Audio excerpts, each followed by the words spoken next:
was hoping to get the truck out by now and video it, but life gets in the way sometimes. That's what I got my wife for Mother's Day. She saw these on a Galaxy somewhere. She said it was an older Galaxy, but it had silver centers, and she said if they'd come with a gunmetal gray center, which is one of her favorite colors, that would be cool.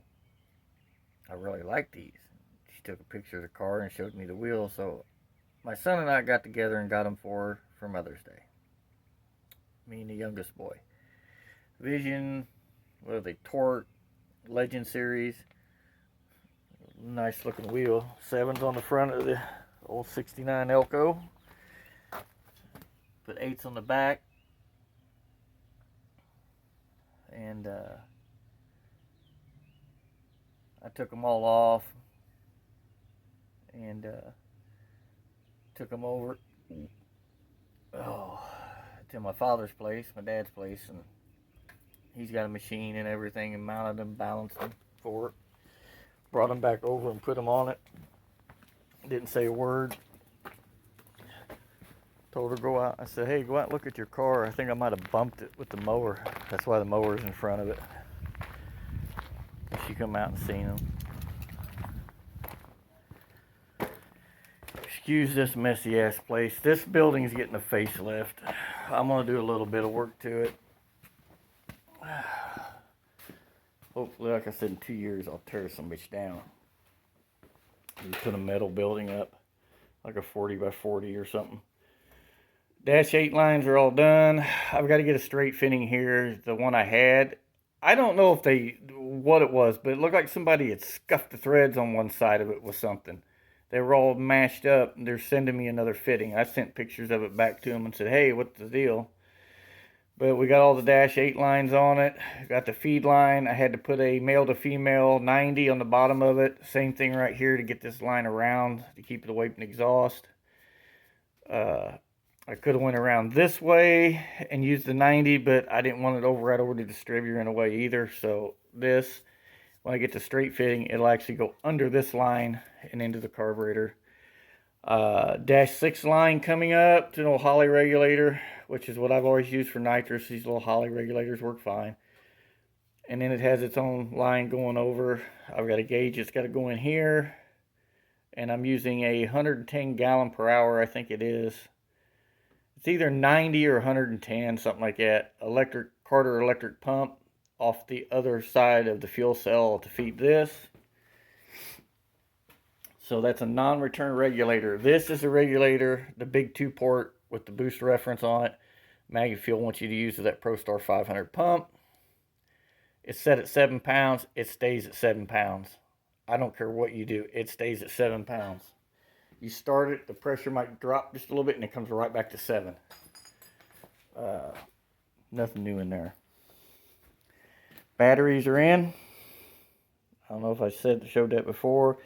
I got to figure out what I'm going to do with the cables going across from one side to the other. The little tender, the phone stuff that I got underneath the cell, extra laying there.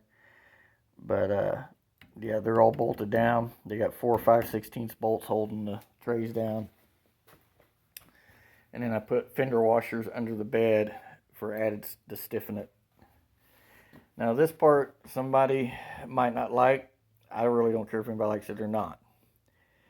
We bought those Viking shocks, and they were supposedly for 1 inch to 3 inch lowered S10. This is 4 inches. So you figure at least at 3 inches lowered, the extra inch, you'd still have some sort of travel on the shock. There'd be some, the shock extended out enough that it would function. No.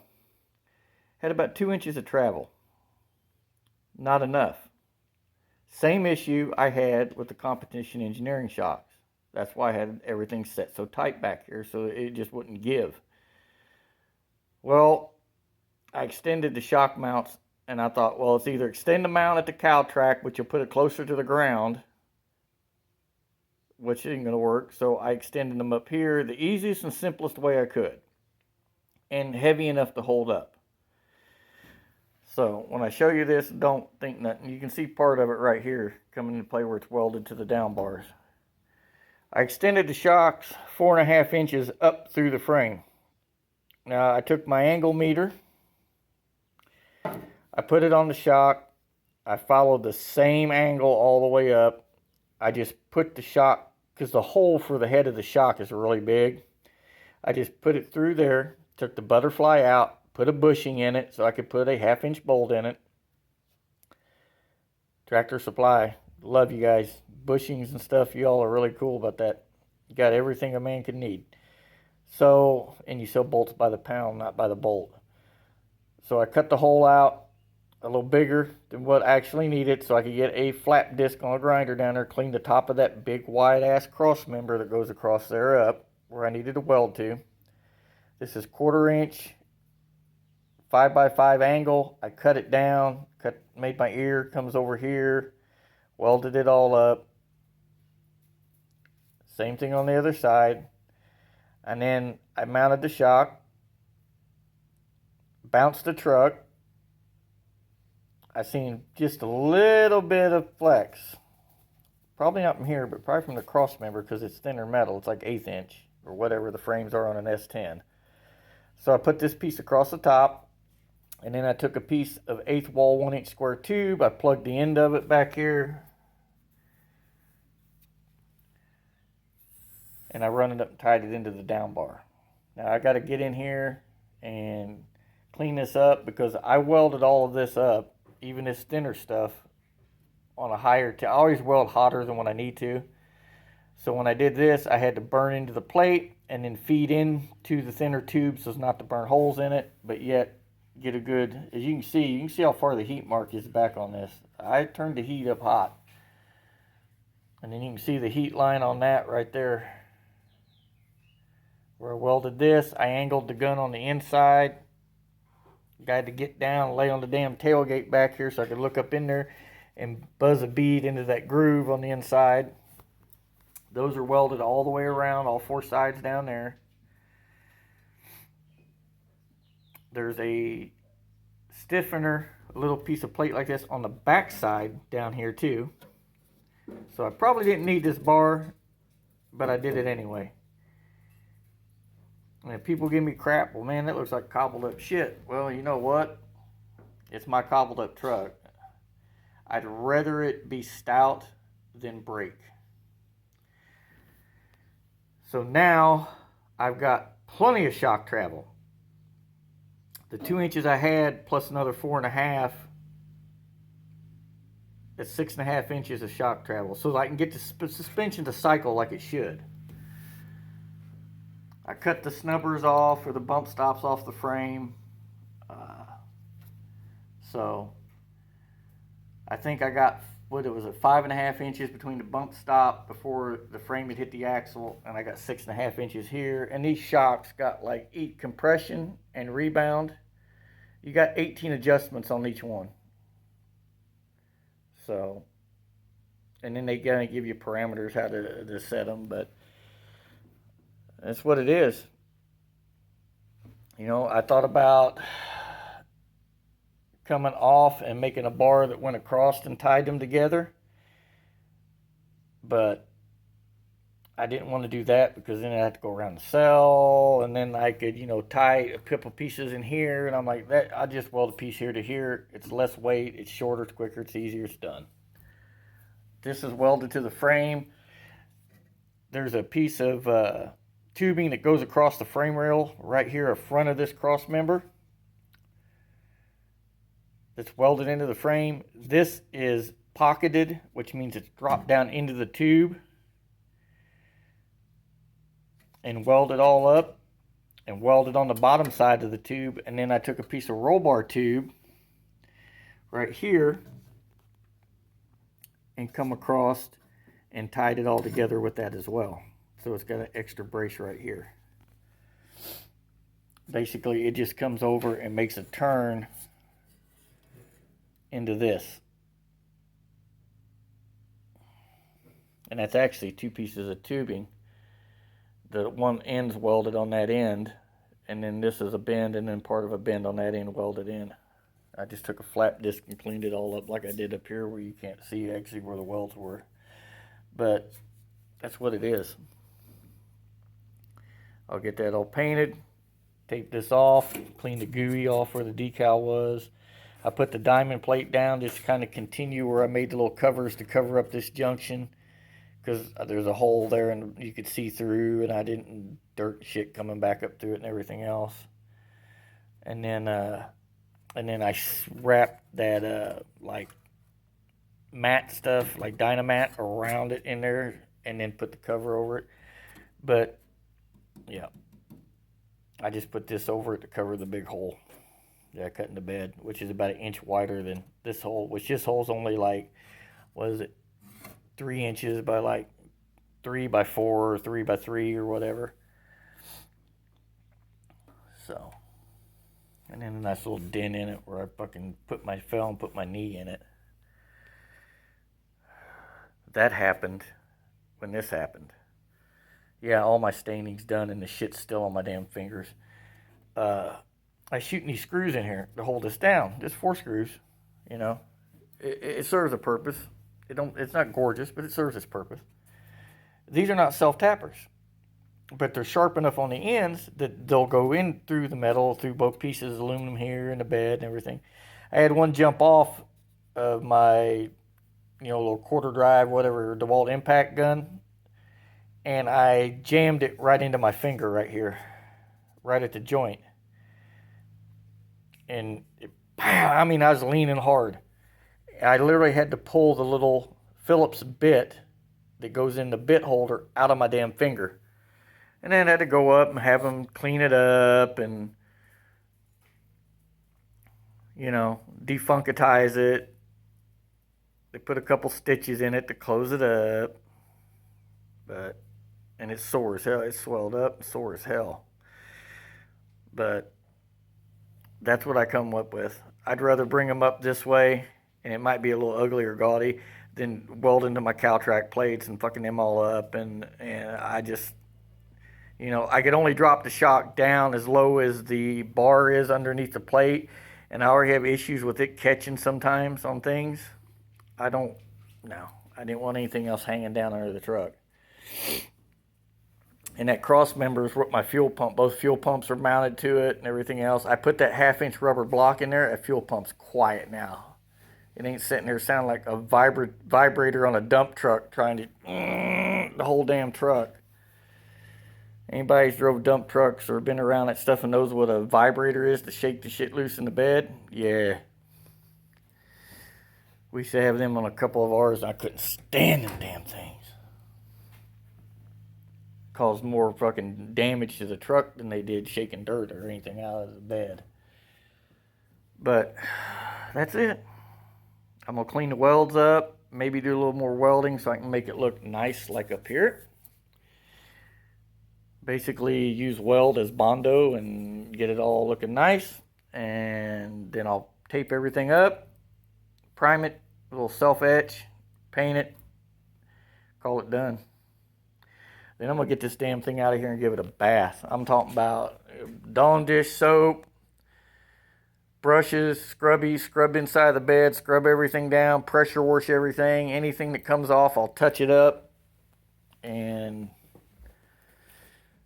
I got a 5,500 or 5,000 PSI Honda pressure washer that just, it'll take shit off when you put hot water to it. So. And John Bittler called me Tuesday. Carburetor should ship out next week. So he's got the main body done. He's got the metering plates done, bowls done. He was waiting on one other thing for it. He's going to get it put together, make sure everything's good with it. And he said, I'll call you and give you the tracking number and everything else. But that man at IRD, John Bittler, is a stand-up dude. I don't care. Just doing business with him, the man calls you, physically calls you, and he'll sit and talk your ear off if you let him. But our conversations are at least 30 minutes every time. So, good guy. Not a lot of businesses keep it personal and keep in touch with you. Even in the racing industry, they don't. They get you money, send you your shit, and that's what it is. So, anyway, that's about it. It will run. It will start and run right now.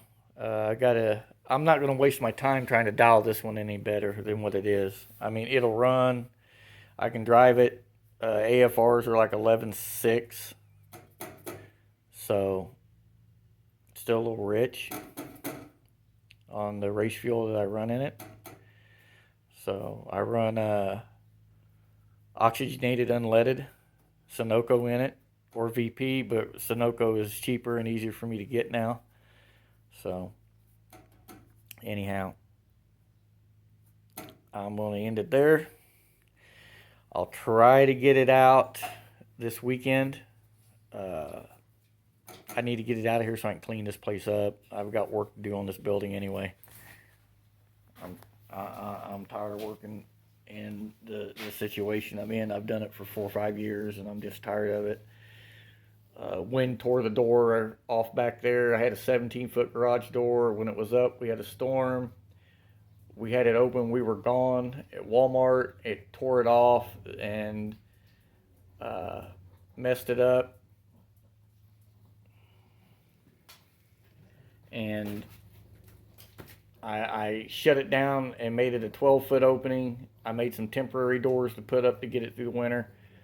But now, like I said, I went and bought 100 foot of 1.5 inch. I think it's 1.5 inch or 2 inch 11 gauge tubing. I'm gonna make steel frames and put like 2 barn doors on it like it's got now, but make a lot better door. It fits tighter and better. So I got some heavy metal and some cold rolled and some tubing so I can make my own hinges and put grease zerks in them and all that good shit. So that's another project for another day. So anyhow, got the front end on the dually. It looks gorgeous. She's got her smile back. So I don't know if anybody wants to see that or not. But yeah, it's got a new grill, bumper, headlights, everything in it now. It don't have the sealed beams no more. So there you go. There's your update. Like I said, I'm going to try to get it out this weekend. My wife's off Sunday this week, but we'll have the grandson, but I'll try to get it out, at least get you some footage. Driving it, smoking a tire or something. I don't know, making turbo noises, whatever. So, everybody stay safe. God bless. Thank you to everybody that keeps subscribing to the channel. I won't try to bore you to death, but as soon as we get this one down up, we're either going to do something with that Blazer. If that kid don't come and get it, I've got it sold, but if he don't come and get it, I'm going to do something with it. And then my son's got a round body we're going to start doing, and his is going to be a small block, similar setup. So, but I think he wants to do fuel injected. He's single and got a good job. He was night manager at O'Reilly's, but now he's got him a job in the parts room at the Toyota dealership. $38,000 a year. So I told him, you better jump on it. So he's down there right now, finding out when his first day is going to be and all that, and meeting all the crew and everything. He's out doing that at this present moment. And a guy that deals with my son getting parts, that's one of the techs down there, is the one that put the word in for my kid, and my boy walked in and walked right into the job because he knows parts. He's 22 years old and he knows his parts, his part numbers, his interchanges. The kid's read my interchange manuals. He knows his shit when it comes to parts. So, and not only knows the parts, but he knows what they do and how they work, and he's just constantly gaining knowledge. So, as my daughter just texted me and said, hey, come get Bubba. So I'm going to go get him. Again, everybody, stay safe. God bless. And as soon as I get this damn contraption out of here, we'll make some noise and I'll put it up on the YouTube later.